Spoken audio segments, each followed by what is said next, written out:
Hi, welcome back to 10 Minute Traveller. This is going to be probably a little bit more like 5 Minute Traveller. I want to talk a little bit about character creation in this special little video.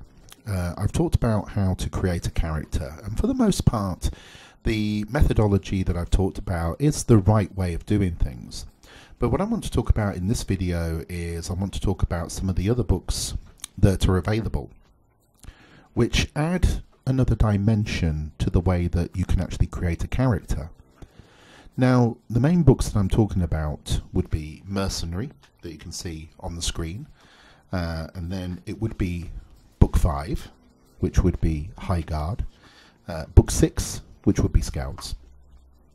I don't have a physical copy of Book 7. It's one of the books that have escaped my little collection, but Book 7, which is Merchant Prince, and Supplement 4, which is Citizens of the Imperium.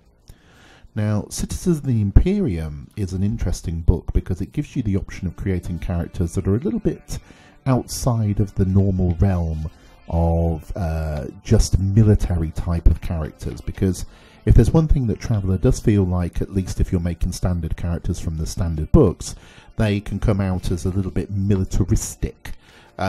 Whereas if you look in Citizens, you can create a pirate, a belter, which is a space miner, a sailor, which is a sailor on the seven seas, a diplomat, a doctor, a flyer, who is a pilot but not of spaceships. Doctor's an interesting one in that one. A barbarian, a bureaucrat, which sounds like an odd character to create, but depending on the type of scenario that you're actually playing, it can be quite an interesting character. A rogue, a noble, again, a little bit like a bureaucrat, probably not the first type of character a lot of people in role-playing games go for, but an interesting one. A scientist and a hunter. So there's quite a lot of different types of characters that you can get in Citizens. The thing about Citizens is that it's basically the same methodology of creating a character that you get in Book 1, Characters and Combat. The other books that I've talked about, although I'm not going to go into much detail, I will talk about Book 4 and Book 5 because they are potentially the most common books that you see characters being created from. Especially Book 4, which is Mercenary.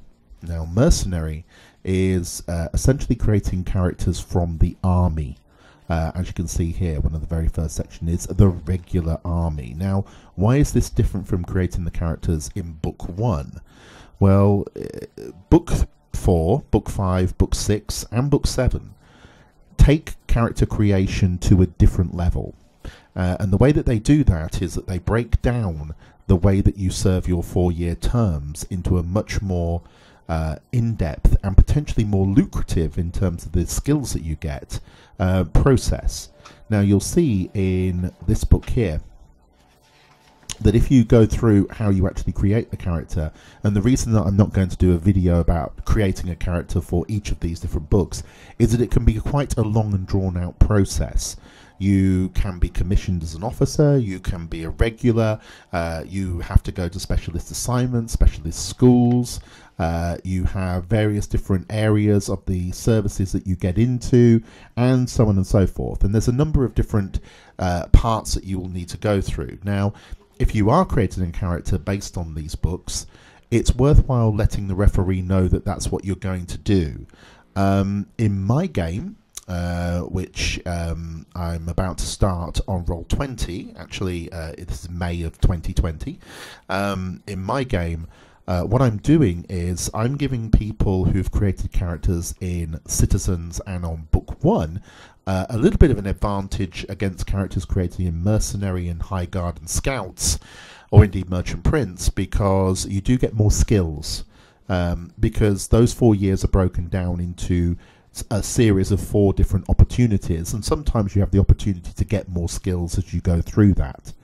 That's not a bad thing. You get a much more rounded out and I suppose you could say powerful character, but it is there, and in terms of mustering out you can get different benefits as well.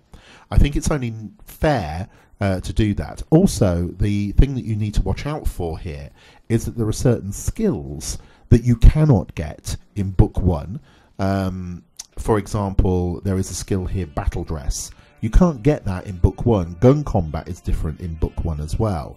And there's a number of other skills as well. You find them in the various other books, but essentially there are some that you'll find that are not in book 1, like I said. There are, however, again, going back to skills, some skills to look out for that come from citizens of the Imperium.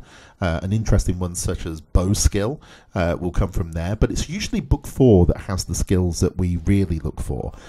So gun combat is one of them. Battle dress, combat armor is another one that was introduced in book 4. And then there'll be other social type skills and bureaucratic type skills like carousing and those sorts of things. Anyway, I'm going to keep it short and sweet.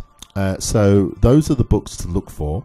If you're creating your characters, they're great books. But you can spend a bit of time with them. Don't let that put you off. They do feel different between them.